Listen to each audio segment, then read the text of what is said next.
Hello friends, எல்லாரும் எப்படி இருக்கிறீங்க? இது உங்கள் மணிமொழியின் கதை களஞ்சியம். உங்களோட ஹெட்ஃபோன்ஸை மாட்டிக்கோங்க. உங்கள் கண்களை மூடி இந்த கதையில் வர கதாபாத்திரங்களை கற்பனை பண்ணிக்கோங்க. உங்களுக்கு ஒரு நல்ல கதை படிக்கிற அனுபவத்தை நான் கொடுக்க ட்ரை பண்ணுறேன். இது வரைக்கும் நம்ம சேனலை நீங்கள் சப்ஸ்கிரைப் பண்ணலைன்னா சப்ஸ்கிரைப் பண்ணிக்கோங்க. பிடிச்சிருந்தா லைக்கும் தட்டிடுங்க. இப்போ வாங்க கதைக்குள்ளே போகலாம்.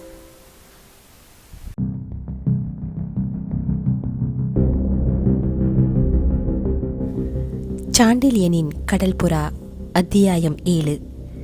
காட்டுப்புறாவும் வீட்டுப்புறாவும். கலிங்கத்திற்கு தென்கிழக்கிலும் தமிழகத்துக்கு நேர்கிழக்கிலும் வங்கக்கடலுக்கு அக்கறையில் விரிந்த ஸ்ரீவிஜய சாம்ராஜ்யத்தின் பெரும் சரித்திரத்தையும் துன்பமும் துர்தர்ஷ்டமும் கலந்த அதன் சோகக் கதையையும் குணவர்மன் சொல்லி முடித்ததும் முடிக்காததுமாக அவன் துயரத்தை துடைக்க வந்த தேவதூதன் போல் சாளரத்தின் மார்க்கமாக ஏதோ புயலாக உந்தப்பட்டது போல் வெகு வேகமாக சிறகடித்து கொண்டு வெண்புறா ஒன்று உள்ளே வந்து சற்று அப்பாலிருந்த ஒரு மஞ்சத்தின் முகப்பில் உட்கார்ந்து அறையிலிருந்த மூவரையும் 2-3 முறை தலையை அசைத்து அசைத்து உற்று பார்த்தது. வீடுகளில் புறாக்கள் வளர்க்கப்படுவதோ, தப்பிய ஓரிரு புறாக்கள் எதிர் இல்லங்களுக்கு பறந்து சென்று விடுவதோ அப்படியொன்றும் வியக்கத்தக்க விஷயமில்லவென்றாலும், உள்ளே வந்த புறாவின் அபரிமித வளர்ச்சியும் அதன் கால்களுக்கிருந்த அளவுக்கதிகப்பட்ட நீளமும் மிகப்பெரிய அழகும் சாதாரணமாக அது கலிங்கத்திலோ தமிழகத்திலோ காணப்படும் புறாவல்லவென்பதை நொடிப்பொழுதில் உணர்ந்து கொண்ட இளைய பல்லவனே மற்ற இருவரும் வியப்பிலிருந்து மீளும் முன்பாக தன்னை நிதானப்படுத்திக் கொண்டு சரியல் என்று எழுந்து சென்று அந்த பெரும் புறாவை தன் 2 கைகளாலும் பிடித்து எடுத்தான். அப்படி அவன் எடுத்து பிடித்து தடவி கொடுத்த போதும் அது எந்தவித சத்தத்தையும் கிளப்பாமல் திரும்ப திரும்ப விழித்ததைக் கண்ட காஞ்சனாதேவி மஞ்சத்திலிருந்து எழுந்து அவனிடம் வந்து, அதோ அந்த புறாவை இப்படி என்னிடம் கொஞ்சம் கொடுங்கள் என்று கொஞ்சம் சொற்களை கொண்டு கெஞ்சினாள். ஆனால் இளைய பல்லவன் அவளுக்கு பதிலேதும் சொல்லாமலும் அவள் கேட்டபடி புறாவை கொடுக்காமலும் அந்த புறாவை திரும்ப திரும்ப உற்று பார்த்துவிட்டு திடீரென சாளரத்தை நோக்கி சென்று வெளியில் எட்டி நீண்ட நேரம் எதிர்ச்சாரையில் இருந்த மாளிகைகளில் கண்களை ஓட்டினான். தப்பி சாளரத்திற்குள் ஓடி வந்து விட்ட புறாவை கண்டு முதலில் வியப்புக்குள்ளான குணவர்மனும் காஞ்சனாதேவியும் இளைய பல்லவனின் அந்த புறா ஆராய்ச்சியையும் சாளரத்திடம் ஓடி வெளியே பார்த்து அவன் நடத்திய சோதனையையும் கண்டு அவற்றுக்கு காரணம் புரியாதவர்களாய் அவனே வந்து விவரிக்கட்டும் என்று பேசாமலேயே நின்று கொண்டிருந்தனர். நீண்ட நேரம் வெளியே யாரையோ பார்க்க முயன்றும் முடியாமையால் ஏமாற்ற பெருமூச்சு விட்டுக்கொண்டு மீண்டும் அறையின் நடுவுக்கு வந்த இளைய பல்லவன் கடாரத்தின் அரசகுமாரியை நோக்கி, காஞ்சனாதேவி, அதோ அந்த மூலையில் உள்ள தீபத்தை சற்று அருகில் கொண்டு வாருங்கள், இந்த புறாவை பரிசோதித்து பார்ப்போம் என்று கூறினான். அரசகுமாரியின் அஞ்சன விழிகள் ஆச்சரியத்தால் மலர்ந்தன. இன்னும் சோதிப்பதற்கு என்ன இருக்கிறது அதில்? இத்தனை நேரம்தான் துருவி துருவி பார்த்தீர்களே என்று அவள் சொற்கள் இனிமையுடன் உதிர்ந்தன. சாதாரண சமயமாக இருந்தால் அந்த இனிமையில் இளைய பல்லவன் இதயத்தை பறிகொடுத்திருப்பான். ஆனால் அவன் இதயமும் சித்தமும் அந்த புறாவிடமே லயத்திருந்ததால் அந்த இனிமையை கூட கவனிக்காதவனாய், அரசகுமாரி, இந்த புறாவை அத்தனை எளிதில் சோதித்துவிட முடியாது, சற்று அந்த விளக்கை எடுத்து வாருங்கள், நம் மூவர் கதியையும் இந்த புறாவே ஒருவேளை நிர்ணயிக்கக்கூடும் என்றான். இதை கேட்ட அரசகுமாரி மட்டுமின்றி அதுவரை சோகத்தின் பிம்பமாயிருந்த குணவர்மன் கூட வியப்புக்குள்ளானதால் அவன் கேட்டான், இதென்ன விசித்திரம் இளைய பல்லவரே, இந்த புறாவா நமது கதியை நிர்ணயிக்க முடியும்? என் நாட்டின் பெரும் படைகளே அதை நிர்ணயிக்க முடியும். இளைய பல்லவனின் இடது கை புறாவை பிடித்திருந்தது, வலது கை அதை மெல்ல தடவி கொடுத்து கொண்டிருந்தது. அத்துடன் குணவர்மன் கூறியதை கேட்டதும் அவன் இதழ்கள் இளநகை புரிந்தன. ஆண்டவன் படைப்பில் எது அதிக பலமுள்ளது, எது சொற்ப பலமுள்ளது என்பதை மனிதன் நிர்ணயிக்க முடியாது குணவர்மரே. மனிதனுக்கு சிறு அலுவலை புரிவதற்கும் பெரும் ஆயுதங்கள் தேவை. ஆண்டவன் இஷ்டத்துக்கு வளைத்து கொடுக்க சிறு துரும்பும் போதும். உமது படைகள் சாதிக்க முடியாததை இந்த அற்ப பறவை சாதித்தாலும் சாதிக்கும் என்ற கருணாகர பல்லவன், குணவர்மரே, உமது நாட்டில் புறாக்கள் இருக்கின்றனவா என்று ஏதோ சந்தேகம் கேட்பவன் போல கேள்வியொன்றையும் விடுத்தான். இந்த கேள்வியின் அர்த்தத்தை புரிந்து கொள்ள முடியாத குணவர்மன் தன் மகளின் முகத்தை ஒருமுறை பார்த்துவிட்டு, பிறகு கருணாகர பல்லவனை நோக்கி, புறாக்கள் இருக்கின்றன, அதற்கென்ன என்று வினவினான். பெரும் புறாக்கள் என்று மீண்டும் அழுத்தி கேட்டான் இளைய பல்லவன். இருக்கின்றன, சாவகத்தீவின் அடர்த்தியான காடுகளில் இருக்கின்றன என்றான் குணவர்மன். இந்த பதிலை கேட்டதும் குணவர்மனை நோக்கி 2 அடி எடுத்து வைத்த கருணாகர பல்லவன், இருக்கலாம் குணவர்மரே, ஆனால் இத்தனை பெரிய புறாவை நீங்கள் சாவகத்தின் காடுகளில் பார்த்திருக்க முடியாது. உங்கள் நாட்டு வணிகர்கள் எங்கள் புகார் நகருக்கு பெரும் புறாக்களையும் நானாவித கிள்ளைகளையும் சாவகத்தின் காடுகளிலிருந்து கொண்டு வந்து அரண்மனைகளிலும் வணிகர் மாளிகைகளிலும் விற்கிறார்கள். நான் பார்த்திருக்கிறேன் அந்த புறாக்களை.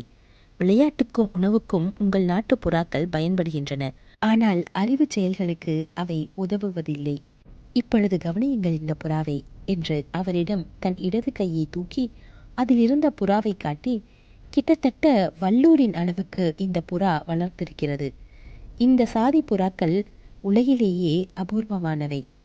ஒரே ஒரு இடத்தில்தான் இருக்கின்றன என்றான். எந்த இடம் அது? விஷயத்தை தெரிந்து கொள்வதற்காக கேட்டான் குணவர்மன். பாரத நாட்டின் மேல் திசையில் எரித்திரிய கடல் இருக்கிறது. ஆமாம். அதன் மூலம் அரபு நாடுகளுக்கு செல்லும் வழியில் இடையே கடலில் இருக்கிறது பறவை தீவு என்னும் ஒரு தீவு. அப்படியா? ஆமாம் குணவர்மரே, அந்த பறவை தீவில்தான் இத்தகைய பெரும் புறாக்கள் கிடைக்கின்றன. அந்த தீவை எந்த மரக்கலமும் அணுகுவதில்லை. அணுகும் கப்பல்களை கூட்டம் கூட்டமாக வரும் பறவைகள் அழித்துவிடும். ஆனால் தூரமாக பறந்து தனித்து வரும் சில புறாக்கள் வணிகர் கைகளில் சிக்குகின்றன. முக்கியமாக யவன வணிகர்கள்தான் இவற்றை பிடித்து கொண்டு வருகிறார்கள். அவற்றை எங்கள் நாட்டு யவன வீரர்கள் வாங்குகிறார்கள். வாங்கி தூது செல்ல பழக்குகிறார்கள். இதை கேட்டதும் குணவர்மனுக்கும் காஞ்சனாதேவிக்கும் உண்மை மெல்ல மெல்ல புரியலாயிற்று. அப்படியானால் இதுவும் தூது புறாவா என்று ஏக காலத்தில் ஆச்சரியத்துடன் கேட்டார்கள். ஆம் என்பதற்கு அறிகுறியாக தலையை அசைத்த கருணாகர பல்லவன், சந்தேகமில்லை குணவர்மரே, இந்த புறாவை பார்த்ததுமே இது தூது புறாவென்பதை தெரிந்து கொண்டேன். இதன் பரிமாணமும் அழகும் நடத்தையும் அதை சந்தேகமற நிரூபித்தன என்று வாய்விட்டு சொன்னான். நடத்தையா என்று வியப்புடன் வினவினாள் காஞ்சனாதேவி. ஆம் ராஜகுமாரி, ஆண்டவன் சிருஷ்டிக்கும் ஒவ்வொரு ஜீவராசிக்கும் நடத்தை உண்டு. மற்ற ஜீவராசிகள் பிறக்கும் போது உள்ள நடத்தையை விட்டு மாறுவதில்லை. மனிதன்தான் மாறுகிறான். உதாரணமாக இதோ பாருங்கள் என்று கூறிவிட்டு கையில் இருந்த புறாவை பறக்கவிட்டான். அந்த புறா எந்த இடத்துக்கும் செல்லாமல் சிறகடித்து மீண்டும் முதலில் உட்கார்ந்திருந்த மஞ்சத்தின் முகப்பிலேயே வந்து உட்கார்ந்தது. பார்த்தீர்களா ராஜகுமாரி, முதலில் உட்கார்ந்த இடத்தை விட்டு நகர்கிறதா இந்த பறவை? நகராது அரசகுமாரி, நகராது. இதன் உடலில் எங்கோ மறைந்திருக்கும் செய்தி எடுக்கப்படும் வரையில் இது இந்த அறையை விட்டு வெளியே பறந்தும் செல்லாது. அவ்வளவு திறமையுடன் யவனர்கள் அவற்றை பழக்குகிறார்கள் என்று விளக்கினான் கருணாகர பல்லவன். அப்படியானால் செய்தியை எடுத்து பாருங்களேன் என்றாள் காஞ்சனாதேவி. இளைய பல்லவன் மெல்ல புன்னகை செய்துவிட்டு சொன்னான், செய்தியை எடுப்பது அத்தனை எளிதல்ல ராஜகுமாரி என்று. ஏன் எளிதல்ல? புறாவின் காலில்தானே கட்டுவார்கள் செய்தி ஓலையை. கருணாகர பல்லவன் உடனே பதிலேதும் சொல்லாமல் புறா உட்கார்ந்திருந்த மஞ்சத்திடம் சென்று புறாவை பிடித்து கொண்டு வந்து, இந்தாருங்கள் அரசகுமாரி, நீங்களே சோதித்து செய்தியை எடுத்துக் கொடுங்கள் என்று அந்த வெண்புறாவை அவளிடம் கொடுத்தான். காஞ்சனாதேவியின் அழகிய கரங்கள் அந்த புறாவை ஆசையுடன் பற்றின. அவள் அஞ்சன விழிகள் அதன் பட்டுக்கால்களை ஆராய்ந்தன. அந்த வெண்புறாவின் வளவளத்த உடலை பலபடி திருப்பி திருப்பி பார்த்தாள் அவள். கால்களிலோ அதன் உடலிலோ செய்தி சுருள் ஏதுமில்லாததை கண்ட காஞ்சனாதேவியை நோக்கி மெல்ல நகைத்தான் கருணாகர பல்லவன். எதற்கு நகைக்கிறீர்கள் என்று கோபத்துடன் கேட்டாள் அவள். செய்தி கிடைக்கவில்லை போலிருக்கிறதே. ஆமாம், இருந்தால் அல்லவா கிடைக்கும். கால்களை பரிசோதித்தீர்களா? ஆம், பரிசோதித்தேன். கால்களில் ஓலையை கட்டி அனுப்பும் முறை பண்டைய கால முறை அரசகுமாரி. உடலையும் பார்த்தேன். அங்கும் கிடைக்கவில்லையாக்கும். கிடைக்கவில்லை. உங்களுக்கு கிடைக்காத அரசகுமாரி. ஏன்? இது அந்தப்புற ஸ்ரீகள் வளர்க்கும் மாடப்புறாவல்ல, படை வீரர் வளர்க்கும் தூதுப்புறா. அதை ஆராயும் பொறுப்பை படை வீரர்களுக்கு விட்டு விடுவது நல்லது. தங்களை சொல்லிக் கொள்கிறீர்களாக்கும் என்றாள் காஞ்சனாதேவி கோபம் தொனிக்க. கோபம் வேண்டாம் தேவி, இப்படி கொடுங்கள் அந்த புறாவை. தூர இருக்கும் அந்த விளக்கை சற்று அருகே கொண்டு வாருங்கள் என்று கூறிய கருணாகர பல்லவன் காஞ்சனாதேவியின் கையில் இருந்த புறாவை வாங்கி கொண்டான். அதற்கு மேல் ஏதும் பேச இஷ்டப்படாததாலும் தூது செய்தி ஏதாவது இருந்தால் அதை அறிந்து கொள்ள வேண்டும் என்ற ஆவலாலும் தூரத்தே இருந்த கலிங்க நாட்டு மணிவிளக்கை தூக்கி வந்து கருணாகர பல்லவனுக்கு அருகே நின்று ஒளியை புறாவின் மீது நிலைக்க விட்டாள் காஞ்சனாதேவி. புறாவின் உடலை கையிலிருந்து விடுவித்து கால்களை மட்டும் பிடித்துக்கொண்டு அதை உயரத் தூக்கிய இளைய பல்லவன் அதன் பெரும் இறக்கைகளை கூர்ந்து நீண்ட நேரம் கவனித்தான். பிறகு முன்னும் பின்னும் நீண்டு கிடந்த இறக்கைகளை ஒவ்வொன்றாக தூக்கி தூக்கி தன் விரல்களால் தடவினான். அந்த பட்சியை அவன் மிகவும் ஜாக்கிரதையாக தடவி தடவி அதற்கு ஏதும் சிரமம் இல்லாமல் சோதிப்பதையும் அவன் விரல் படும் இடங்களில் அந்த பறவையும் நீண்ட நாள் அவனுடன் பழக்கப்பட்டது போல் இறக்கைகளை தூக்கி தூக்கி காட்டியதையும் கண்ட காஞ்சனாதேவி பெரிதும் ஆச்சரியத்தில் ஆழ்ந்தாள். தூதுபுரா சோதனையிலிருந்து சகல போர் தந்திரங்களையும் அறிந்திருப்பதால் தான் இவர் புகழ் கடாரம் வரையில் பரவியிருக்கிறது என்று சொல்லிக் கொண்டாள் அவள். அத்துடன் ஒரு விஷயம் ஆச்சரியமாகவும் இருந்தது கடாரத்தின் இளவரசிக்கு. இத்தனை மெல்லிய பறவையின் இறகில் செய்தி ஓலையை எப்படி அடியோடு மறைக்க முடியும் என்றும் தன்னைத்தானே கேட்டுக்கொண்டாள் அவள். குணவர்மன் மனதில் ஏதேதோ எண்ணங்கள் எழுந்து அலைமோதி கொண்டிருந்தன.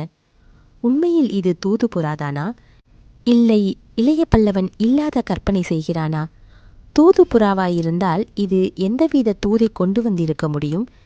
இதில் ஏதாவது நமக்கு விமோச்சனம் உண்டா என்றும் ஏதேதோ யோசித்து கொண்டும் அடிக்கடி புறாவையும் கருணாகர பல்லவனையும் பார்த்து கொண்டும் நின்றான்.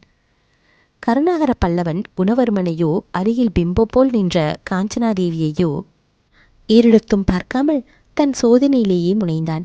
புறாவின் ஒரு புறத்து இறக்கைகளை விரல்களால் தடவி தடவி சோதித்த பிறகு மற்றொரு பக்கத்துக்காக அதை திருப்பி அந்த பகுதிகளையும் சோதித்தான்.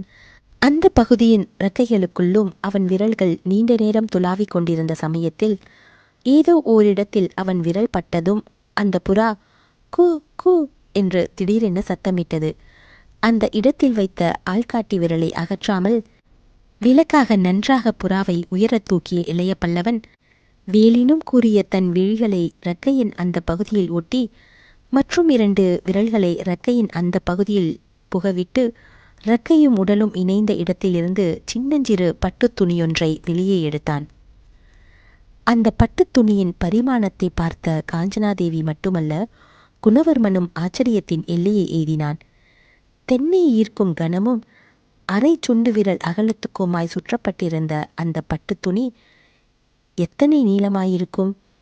அதில் செய்தியைத்தான் எப்படி எழுத முடியும் என்று நினைத்து பார்க்க முடியாத அந்த ஸ்ரீவிஜய பெருமக்கள் இருவரும் வியப்பு முகங்களில் நன்றாக பிரதிபலிக்க கருணாகர பல்லவனை உற்று நோக்கினார்கள். அவர்கள் முகங்களில் படர்ந்த ஆச்சரிய ரேகையை கவனித்த கருணாகர பல்லவன் உதடுகளில் லேசாக புன்முறுவல் கூட்டி, உங்களுக்கு இது ஆச்சரியமாகத்தான் இருக்கும், ஆனால் தமிழகத்தில் இருக்கும் எங்களுக்கு அது அதிசயமல்ல என்று கூறி நன்றாக இறுகி சுருக்கப்பட்டிருந்த அந்த பட்டுச் சுருளை தன் விரல்களால் மெல்ல மெல்ல பிரித்தான். சுருள் பிரிய பிரிய அந்த பட்டு துணி நீண்டது. கிட்டத்தட்ட 1 அடிக்கு மேல் நீண்டு பஞ்சினும் மெல்லியதாய் காணப்பட்ட அந்த பட்டில் செய்தியொன்று பொறிக்கப்பட்டதற்கு அடையாளமாக எழுத்துக்கள் சிவப்பாக தெரிந்தன. வெண்பட்டில் சிவப்பாக தெரிந்த அந்த எழுத்துக்கள் கலிங்கத்தின் விளக்கொளியில் பெரும் நெருப்புத் துண்டுகளைப் போல் பளபளத்தன. ஆச்சரியம் ஆச்சரியம் என்று வாய்விட்டே சொன்னான் குணவர்மன் அந்த பட்டுச்சீலை விரித்த விந்தையைக் கண்டு. உங்களுக்கு இது ஆச்சரியம்தான் குணவர்மரே என்றான் இளைய பல்லவன். இத்தனை மெல்லிய பட்டு துணி இருக்கக்கூடும் என்று நான் கேள்விப்பட்டது கூட இல்லை என்றான் குணவர்மன். நீங்கள் கேள்விப்படாதிருக்கலாம், ஆனால் ரோமாபுரியும் மற்ற மேலை நாடுகளும் கேள்விப்பட்டிருக்கின்றன. சீனத்து பட்டுக்கு அடுத்தபடியாக எங்கள் மெல்லிய பஞ்சு உடைகளும் பட்டு உடைகளும் தான் ரோம சாம்ராஜ்யத்தில் வாங்கப்படுகின்றன. இறக்கைகளுக்குள் அடையக்கூடிய இந்த சிறு பட்டு துணியை பற்றி ஆச்சரியப்பட வேண்டாம் ராஜகுமாரி. அரசகுமாரி உடுக்கக்கூடிய பெரும் சேலை ஒரு கைக்குள் அடங்கும்படியான ஆடைகளும் எங்கள் நெசவாளர்கள் தயாரிக்கிறார்கள். அப்படியா என்று வினவினாள் காஞ்சனாதேவி.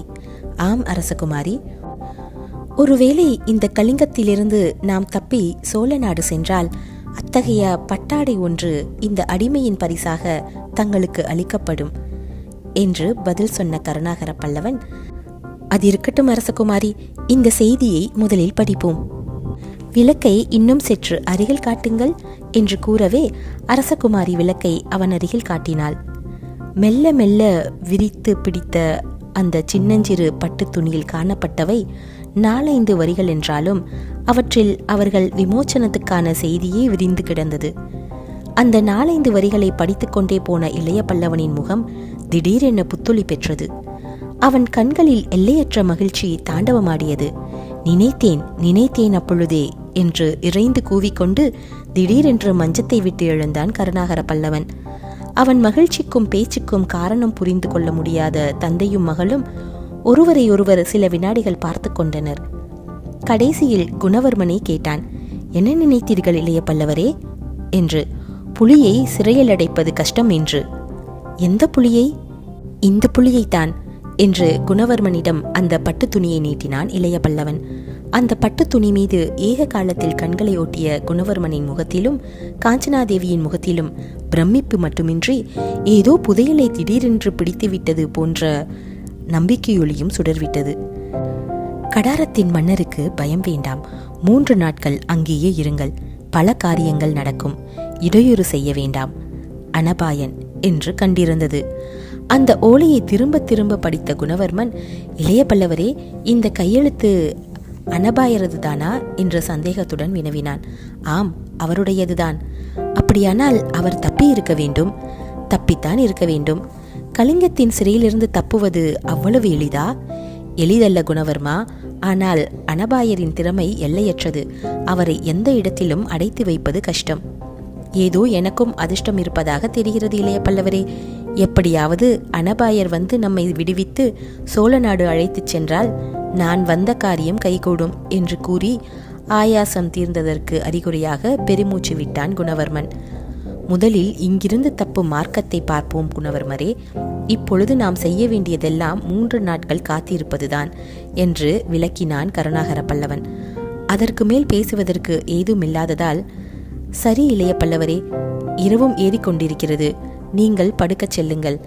காஞ்சனா, இவருக்கு எந்த அறை கொடுக்கலாம் என்று வினவினான். எந்த அறையில் ஏதி குதித்தாரோ அந்த அறையையே கொடுக்கலாம் என்றாள் காஞ்சனாதேவி. சரி, அப்படியே செய். பணிப்பெண்களை விட்டு வேண்டிய வசதிகளை செய்து கொடு என்று குணவர்மன் கூறியதும் தன்னுடன் வரும்படி இளைய பல்லவனுக்கு சைகை செய்த காஞ்சனாதேவி அறையை விட்டு வெளியேற திரும்பினாள். கருணாகர பல்லவன் தூதுபுறாவை மீண்டும் கையில் பிடித்து கொண்டு அவளை தொடர்ந்தான். மீண்டும் அந்த பழைய மாடி அறையை அடைந்ததும், உள்ளே செல்லுங்கள் என்று கூறிய காஞ்சனாதேவி வாயிற்படிக்கு வெளியிலேயே நின்றாள். ஏன் நீங்கள் என்று மெல்லே இழுத்தான் இளைய பல்லவன். நீங்கள் மட்டும் போங்கள். நான் வேண்டுமானால்? என்ன சொல்கிறீர்கள்? திரைக்கு பின்னால் ஒளிந்து கொள்கிறேன். அதை கேட்ட காஞ்சனாதேவி கலகலவென நகைத்தாள். இளைய பல்லவருக்கு ஏற்கனவே இத்தகைய பழக்கம் பலம் போலிருக்கிறது என்றும் சொன்னால் சிரிப்புக்கிடையே. இளைய பல்லவன் கையில் இருந்த பறவை தீவின் காட்டுப்புறா 2 முறை சிறகடித்தது. கடாரத்தின் வீட்டுப்புறா 1 முறை நெளிந்தது.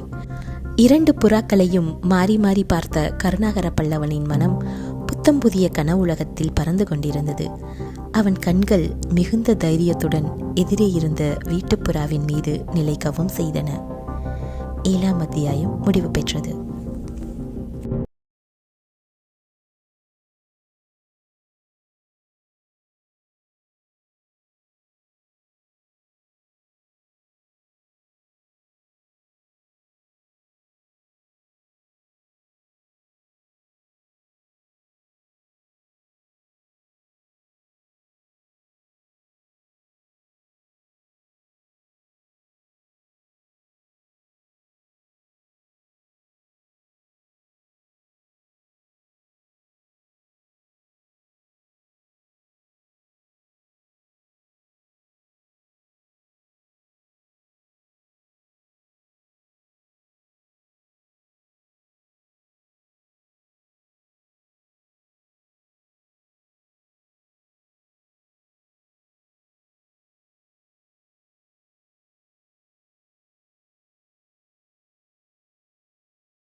அவள் உதடுகளில் தோன்றிய புன்னகையையும் கவனித்ததன்றி, அவள் கழுத்தில் வளைய வந்து மார்பில் தொங்கிய நவரத்தன மாலையை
வீரன்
என்னால் தரையிலும் படுத்து உறங்க முடியும்.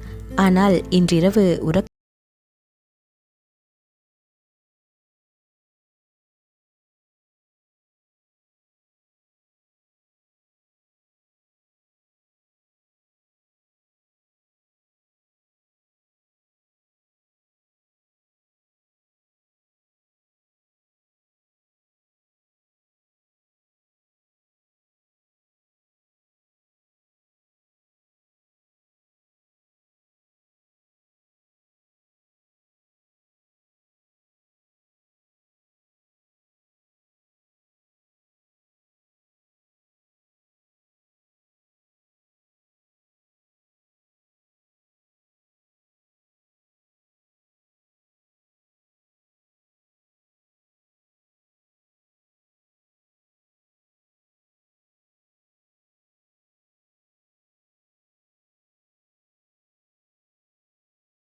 போல் பேசினான் கருணாகர பல்லவன்.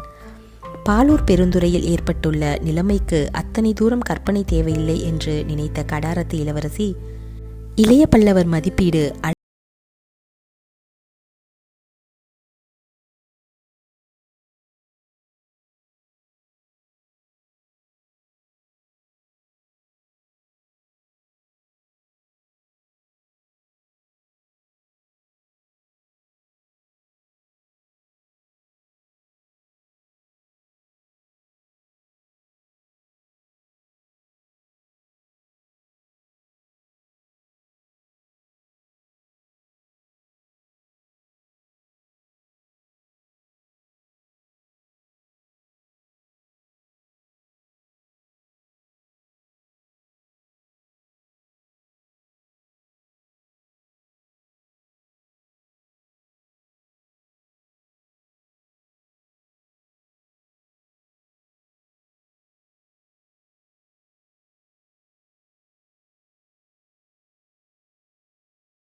கொண்ட அரசகுமாரி ஒரு கையால் அதை தடவி கொடுத்து கொண்டு சொன்னாள், பா, சீனத்துப்பட்டை விட எத்தனை மென்மை, எத்தனை வளவளப்பு என்று.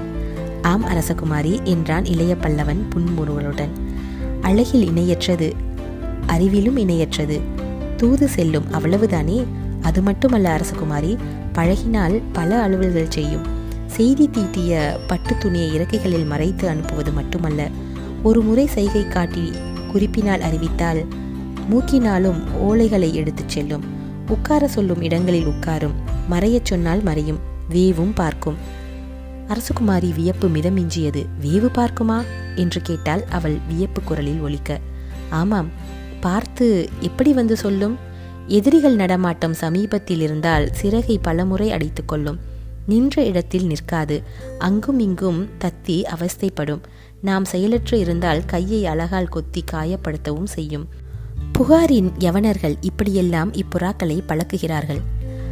ஆச்சரியத்திற்குள்ளான அரசகுமாரி அதற்கு மேல் ஏதும் சந்தேகம் கேட்காமல், வருகிறேன் இளைய பல்லவரே, இரவில் ஏதாவது அபாயம் நேர்ந்தால் புறாவை அனுப்புகிறேன் என்று சொல்லி நகைத்துவிட்டு செல்லத் தொடங்கினாள்.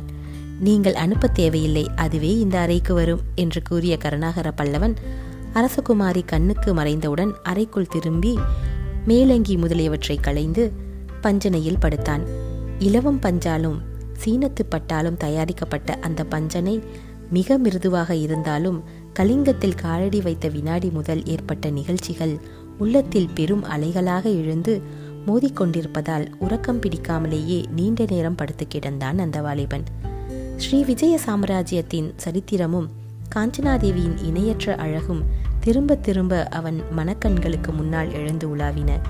தன்னால் முடியுமானால் அவசியம் ஜெயவர்மனை கொன்று ஸ்ரீ விஜயத்தில் குணவர்மனுக்கு முடிசூட்டுவதென்ற முடிவுக்கு வந்த இளைய பல்லவன் தன் சொப்பனத்தை எண்ணி தானே நகைத்து கொண்டான். ஸ்ரீ விஜயம் எங்கே, நான் எங்கே? ஸ்ரீ விஜயத்துக்கு செல்ல பெரும் கடற்படை வேண்டும். கடற்படை இருந்தாலும் அதை செலுத்த திறன் வேண்டாமா? மரக்கலம் செலுத்தியே பழக்கமில்லை எனக்கு. மணக்கோட்டை மட்டும் பலமாயிருக்கிறது என்று தனக்குத்தானே சொல்லிக்கொண்டு, சரி சற்று நிம்மதியாக உறங்குவோம் என்று கண்களை மூடினான். ஆனால் அன்றிரவு அத்தனை சுலபத்தில் அவனுக்கு நிம்மதியளிப்பதாக காணோம். சுமார் அடுத்த அரை ஜாமம்தான் அவன் படுத்திருந்தான். திடீரென வீதியில் தடதடவென புறவிகள் வரும் சத்தம் கேட்கவே சட்டென்று எழுந்து சாளரத்துக்கு வெளியே தலையை நீட்டி பார்த்தான்.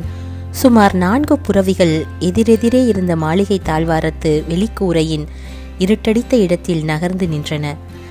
அந்த புறவிகளில் ஒன்றிலிருந்து குதித்த போர்க்கவசம் அணிந்த வீரன் ஒருவன் வீதியில் இருமுறை அங்கும் இங்கும் உலாவினான். பிறகு திடீரென்று குறுக்கே நடந்து மாளிகையின் கீழ்கதவை லேசாக மும்முறை தட்டவும் செய்தான். அவன் தட்டுவதற்கும் 2 அறைகளுக்கு அப்பால் இருந்த தன் பள்ளியறையிலிருந்து காஞ்சனாதேவி ஓடி வருவதற்கும் சரியாயிருந்ததை கவனித்தான் இளைய பல்லவன். அது மட்டுமல்ல, காஞ்சனாதேவிக்கு முன்பாக பறவை தீவின் அந்த பெரும் புறா சிறகடித்து பறந்து வந்து அவன் மார்பேல் உட்கார்ந்து அவன் மார்பை மும்முறை அழகால் குத்தவும் செய்தது. அந்த புறாவை துரத்தி வந்த காஞ்சனாதேவியின் கண்கள் அச்சத்துடன் எழுந்து கருணாகர பல்லவனின் கண்களுடன் கலந்தன. ஆம் தேவி, ஏதோ அபாயம்தான் வந்திருக்கிறது, இதை பிடியுங்கள் என்று புறாவை பிடித்து அவளிடம் கொடுத்த இளைய பல்லவன் தன் மேலங்கியை மிக துரிதமாக அணிந்து இடையில் வாளையும் எடுத்து கட்டிக்கொண்டு திடுதிடுவென்று அறைக்கு வெளியே நின்றான். சற்று நிதானியுங்கள், தந்தையை எழுப்புகிறேன் என்று தடுத்தாள் காஞ்சனாதேவி. யாரையும் எழுப்ப வேண்டாம், நீங்கள் அறைக்கு சென்று தாளிட்டு படுத்துக் கொள்ளுங்கள். என் குரலோ உங்கள் தந்தை குரலோ கேட்டாலொழிய கதவை திறக்க வேண்டாம் என்று எச்சரிக்கை செய்த கருணாகர பல்லவன் கனவேகமாக படிகளில் இறங்கி கீழ்த்தளத்துக்கு சென்றான். அவன் கீழ்த்தளத்தின் வாயிற்படையை அடைவதற்கும் கவசமணிந்த வீரன் உள்ளே நுழைவதற்கும் சரியாயிருந்தது. அந்த இரவில் மென்மேலும் பல விந்தைகள் காத்திருந்தன இளைய பல்லவனுக்கு. எதிரே வெகு வேகமாக படிகளில் இறங்கி வந்த இளைய பல்லவனை கண்டதும் கவசமணிந்த வீரன் தலை தாழ்த்தி வணங்கினான். எதிரி எதற்காக தலை தாழ்த்தி வணங்குகிறான் என்பதை எண்ணி பார்த்து ஏதும் புரியாமல் வியப்பில் ஆழ்ந்த இளைய பல்லவனை வந்த வீரனின் பேச்சு இன்னும் அதிக ஆச்சரியத்தில் அமிழ்த்தியது. இந்த மாளிகையில் கருணாகர பல்லவர் தங்கியிருப்பதாக கேள்விப்பட்டோம் என்று துவங்கினான் வீரன். கருணாகர பல்லவன் அந்த வீரனை கூர்ந்து நோக்கி, யார் நீங்கள் என்று கேட்டான் சந்தேகம் துணித்த குரலில். கருணாகர பல்லவரின் நண்பர் ஒருவர் அனுப்பினார் என்று பதில் கூறினான் அந்த வீரன். யார் அந்த நண்பர்? அதை கருணாகர பல்லவரிடம்தான் சொல்ல முடியும், மற்றவர்களிடம் சொல்ல உத்தரவில்லை திட்டமாக அறிவித்தான் அந்த வீரன். நான் தான் இளைய பல்லவன். அடையாளம் இதோ பார். இடது கையில் இருந்த முத்திரை மோதிரத்தை காட்டினான் இளைய பல்லவன். அதை கவனித்ததும் மீண்டும் ஒரு முறை தலை வணங்கிய அந்த வீரன், தாங்கள் என்னை நம்பி என்னுடன் வர இதை காட்ட உத்தரவாயிருக்கிறது என்று கூறி தன் கச்சையிலிருந்து மற்றொரு மோதிரத்தை எடுத்து பதிலுக்கு காட்டினான். அந்த மோதிரத்தை கையில் வாங்கிய கருணாகர பல்லவனின் கண்களில் வியப்பின் எல்லை தெரிந்தது. மிகுந்த பயபக்தியுடன் கண்களில் அந்த மோதிரத்தை ஒற்றிக்கொண்டான். அவன் முகத்தில் ஒரு வினாடி குழப்பம் தெரிந்தது. புறா பொய் சொல்லுமா? அதன் அபாய அறிவிப்பு பொய்யா? வந்திருப்பவர்கள் நண்பர்களானால் அது ஏன் சிறகடித்து ஓடி வந்தது? என் மார்பை ஏன் குத்தியது என்று தன்னைத்தானே கேட்டுக்கொண்டான். மீண்டும் மோதிரத்தை நன்றாக ஆராய்ந்தான். சந்தேகமில்லை, புறா தவறுதான் செய்திருக்கிறது. இந்த முத்திரை மோதிரத்தின் ஆணையை மீற முடியாது. வந்திருப்பவர்கள் விரோதிகளாயிருக்க முடியாது. நண்பர்களை தவிர வேறு யார் இந்த மோதிரத்தை கொண்டு வர முடியும் என்று தன்னை கடைசியில் திடப்படுத்தி கொண்ட கருணாகர பல்லவன், இந்த மோதிரத்திற்குடையவர் எங்கிருக்கிறார் என்று கேட்டான். பதில் சொல்ல உத்தரவில்லை இளைய பல்லவரே என்றான் வீரன். கருணாகர பல்லவன் மேற்கொண்டு அவனுடன் விவாதிக்காமல் பணிப்பெண் ஒருத்தியை அழைத்து, நான் வெளியே செல்கிறேன், சீக்கிரம் திரும்பி விடுவேன் என்று உன் தலைவியிடம் சொல் என்று காஞ்சனாதேவிக்கு செய்தி அனுப்பிவிட்டு கவசமணிந்த வீரனை நோக்கி, சரி புறப்படுங்கள் என்று கூறி அவனை தொடர்ந்து சென்றான். இளைய பல்லவனுடன் வீதிக்கு வந்த அந்த வீரன் எதிர் தாழ்வரை நிழலில் மறைந்திருந்த மற்ற புரவி வீரரை வெளியே வரும்படி அழைத்தான். அவர்களில் ஒருவனது புரவியில் கருணாகர பல்லவனை ஏறச் சொல்லி மற்ற வீரர்கள் பின்தொடர தன் புரவியை செலுத்தினான். புரவியில் ஆரோகணித்துச் சென்ற கருணாகர பல்லவன் தன்னை அழைத்துச் செல்லும் வீரர் 2-3 வீதிகளை கடந்து வணிகர் பெருவீதிக்குள் புகுவதை கண்டதும், சரி சரி, இவர்கள் கோடிக்கரை குலவாணிகன் விடுதிக்கு அழைத்துச் செல்கிறார்கள். புறாதான் தவறு செய்துவிட்டது, நண்பர்களை விரோதிகளாக நினைத்துவிட்டது என்று நிச்சயப்படுத்தி கொண்டான். அந்த நிச்சயத்தால் வெகு அலட்சியமாக புரவியை நடத்தி கொண்டு வீரர்களுடன் சென்றான். 2-3 வீதிகளை கடந்து வணிகர் பெருவீதியின் கோடியிலிருந்த பெரிய மாளிகையொன்றின் முன்பு வந்ததும் வீரர்கள் இளைய பல்லவனை இறங்கச் சொன்னார்கள். புரவியிலிருந்து இறங்கியதும் கோடிக்கரை குலவாணிகனின் அந்த மாளிகைக்குள் சகஜமாக நுழைந்தான் இளைய பல்லவன். 3ஆம் ஜாமம் நெருங்கிக் கொண்டிருந்த அந்த வேளையிலும் கூலவாணிகனின் மாளிகை கூடத்தில் பெருவிளக்குகள் எரிந்து கொண்டிருந்தன. கூடத்தின் நடுவில் பெரும் கூட்டம் ஒன்று உட்கார்ந்திருந்தது. அதன் நடுவிலிருந்து எழுந்த கூலவாணிகனை கண்ட கருணாகர பல்லவன் பெரும் வியப்புக்கு மட்டுமல்ல, அதிர்ச்சிக்கும் சீற்றத்துக்கும் உள்ளானான். புறாவின் அபாய அறிவிப்பில் பிசகில்லை என்பதை உணர்ந்தான். அவன் கை மின்னல் வேகத்தில் வாளை நாடிச் சென்றது. மீண்டும் ஸ்தம்பித்தான் அவன். உரையில் வாள் இல்லை. பேரிடி போன்ற சிரிப்பொலியொன்று அவன் பின்புறத்திலிருந்து எழுந்தது. அத்தியாயம் 8 முடிவு பெற்றது.